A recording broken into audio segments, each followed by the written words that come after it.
우리가 살다 보면 착각이라는 걸 종종 하게 됩니다. 지금 현재 우리가 살고 있는 삶을 영원히 이렇게 살 거라고 착각하는 거죠. 자신이 젊으면 영원히 그 젊은 상태로 계속 건강하게 잘 지낼 거라고 착각합니다. 근데 젊음이 유한하죠. 한정이 되어 있죠. 이 돌멩이도 씹어 먹을 것 같고 되게 건강하고 되게 튼튼했지만 나이가 들면 들수록 이제 혈압도 올라가고 이제 당도 생기고 이래저래 몸이 예전 같지 않다라는 걸 이제 알게 되는 거죠. 이미 그렇게 몸이 안 좋아지고 난 다음에 다시 후회하고 다시 원래대로 되돌이키려고 애쓰지만 이 건강한 상태로 되돌아가기 어렵죠. 자산도 마찬가지입니다. 경제적으로 되게 여유롭고 안정적일 때는 그게 계속 그렇게 지속될 거라고 착각합니다. 근데 그게 계속 유지되기는 무지하게 어렵죠. 결코 그 상태로 쭉 이어지지 않는다라는 겁니다. 참 그래서 사람들은 멀리 내다보고 항상 겸손하게 지내야 되고 항상 나중을 대비하며 살아야 되는데 이게 말처럼 잘 안 됩니다. 저도 잘 안 될 때 많고요.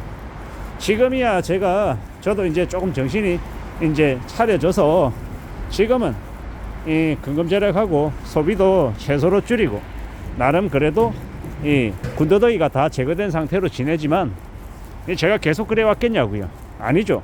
저도 한때 어깨 힘들어가고 되게 잘난 척하고 까불고 세상 천지 모르게 천방지축으로 지냈던 것 같습니다. 지금은 그러지 않죠. 그렇지만 언제든 저도 모르게 제 마음에 욕심과 욕망이 생기고 기가 이제 얇아서 자꾸 이제 투기를 하려고 하고 모험을 걸려고 하고 자꾸 뭔가에 좀 이렇게 빠져들려고 하는 그런 습성들이 저도 모르게 이제 생길 때가 있습니다. 그래서 항상 경계하고 좀 조심하고 내 자신을 좀 되돌아보면서 그러면 안 되는데 좀 조정해야 되는데 좀 조절이 필요하다 이렇게 내 자신에게 이야기하는 것 같습니다. 병원을 갔다 왔습니다. 병원 내과 가서 이제 진료를 받고 왔는데 무슨 생각이 드냐면 되게 이제 병원만 가기만 하면 겸손해집니다. 왜? 되게 이제 걱정이 되는 거죠. 이제 좀 더 안 좋아졌을까 하고 말입니다. 매일같이 이렇게 관리하고 신경 쓰고 운동하고 먹는 것도 조절하고 좀 이제 안 아프게 튼튼하고 건강한 상태로 잘 살 수 있게끔 내 자신을 잘 들여다봐야 되는데 잘 안 되더라는 겁니다. 이제 지병이 있으신 분들은 매일같이 1시간이든 2시간이든 걸어야 되고 또 달려야 되고 또 먹는 것도 조절하고 또 스트레스 적게 받게 최대한 애써야 되잖아요. 이 건강한 상태로 지내는 게 쉽지 않듯 우리의 이 자산 관리, 경제적인 이 안정을 추구하는 것 또한 비슷한 것 같습니다. 매일같이 지루하고 재미없어 보이고 뻔해 보이지만 그런 일상 속에서 감사할 거리를 찾고 고마워하고 또 성실하게 살고 열심히 또 움직이면 또 삶이 괜찮아지잖아요. 그런 괜찮아지는 모습들을 이렇게 또 되돌아보면서 확인하면서 사는 게 삶이 좀 더 좋아지는 길인 것 같습니다. 그렇게 살아가자라고 이제 내 자신에게 제일 먼저 얘기하는 거죠. 시시때때로 이 욕망이 샘솟고 되게 겸손함이 아니라 거만함이 생길 때가 있습니다. 되게 잘난 척하고 되게 잘난 것처럼 우쭐할 때가 있다라는 겁니다. 그럴 때일수록 좀 스스로를 되돌아보고 좀 조심해야겠다, 좀 낮은 자세로 지내야겠다 라는 생각을 더 하게 됩니다. 더욱더 우리가 살아가는 일상, 현실 이런 것들을 잘 들여다보고 챙겨 나가야 되겠습니다. 그래야 나중에 삶이 괜찮아진다라는 겁니다. 저도 이제 어느새 이제 제가 좀 이렇게 적응이 되고 익숙해졌다라고 생각하지만 잠시 잠깐 이렇게 딴 눈 팔고 이렇게 딴 생각하고 있을 때 누군가가 쑥 이렇게 깊숙이 들어오면요 저도 속수무책으로 무너지기 쉽다라는 걸 이제 종종 느낍니다. 그리고 저도 모르게 제가 이제 자진납세를 하면 저도 모르게 좀 부정적인 생각들이 저를 많이 사로잡았던 것 같습니다. 그건 왜일까? 뭘 때문일까?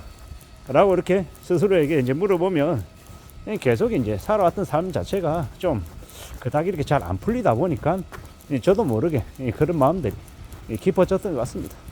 반성하고 후회하고 좀 제 자신에게 좀 그래도 격려해주고 위로해주고 힘을 좀 북돋아주는 것들도 필요하구나라고 조금 생각하게 됩니다. 감사해야죠. 주변 사람들에게.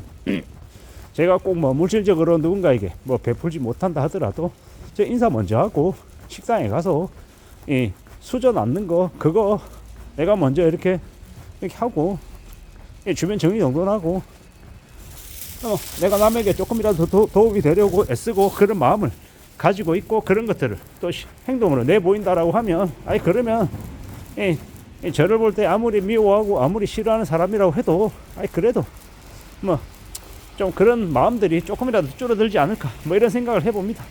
살아가다 보면 살다 보면 참 억울할 때도 또 서럽기도 하고 좀 왜 굳이 나를 두고 그렇게까지 하나라는 생각이 들 때도 있습니다. 근데 그렇더라고요. 저도 그렇고 저도 뭐 TV나 영화 볼 때도 아무 이유 없이 저 사람이 되게 싫어 되게 마음에 안 들어 이런 마음이 생길 때가 있습니다. 그처럼 또 다른 누군가에게는 제가 이제 그런 존재일 수도 있겠다라고 생각하는 겁니다. 이제 와서요. 우리가 살아가는 삶, 현실 이런 것들 잘 내다보고 좀 차분하게 뭔가를 준비해야 될 것 같다라는 생각도 하게 됩니다. 뭔가 딱 이거는 꼭 해야 되겠어 뭐 이런 것들이 있기도 하겠지만 좀 조바심이 나고 나도 모르게 나를 좀 이렇게 닥달하는 경우 또 있기도 합니다. 근데 그러다 보면 나도 모르게 주위에 있는 다른 사람들 가족들에게 좀 너무 강요할 때도 있는 것 같다라는 이제 생각도 듭니다. 혼나야죠. 제가 말입니다. 좀 이렇게 때로는 안 될 때도 있다라는 거. 내 의지와 내 생각하고 다르게 일이 안 풀릴 때도 있다라는 것도 받아들여야 되는데 그게 좀 잘 안 되기도 합니다. 사람은 잘 안 변한다라고 하는데 실제로 본성이나 본질은 안 바뀐다 하더라도 제가 습관적으로 남들에게 먼저 인사하고 좀 더 행복하려고 애쓰고 좀 더 웃으려고 애쓰고 좀 더 고맙다라는 말을 입에 달고 살고 그러면서 저를 조금이나마 부정적인 모습들에서 좀 희망이나 긍정적인 모습으로 좀 바뀌게 애를 좀 써봐야 할 것 같습니다. 그래야 되지 않을까라고 지금 생각하고 있습니다. 살아가는 이제 우리의 삶의 모습이 마냥 우리의 생각대로 우리의 바람대로 흘러가지 않을 수도 있으니 그런 것들도 좀 염두하고 살아가야 될 것 같습니다. 차분히 천천히 제 삶도 좀 되돌아보고 때로는 약간의 여유로움도 좀 찾으며 살아가야 될 것 같습니다. 그래야 삶이 조금이나마 괜찮아지지 않겠나라는 겁니다. 너무 부정적이다, 너무 암울하다, 너무 어둡다, 뭐 다 자꾸 망할 것 같다, 안 좋다라고만 얘기하는데 그런 걸 좀 줄여보려 합니다. 이상입니다.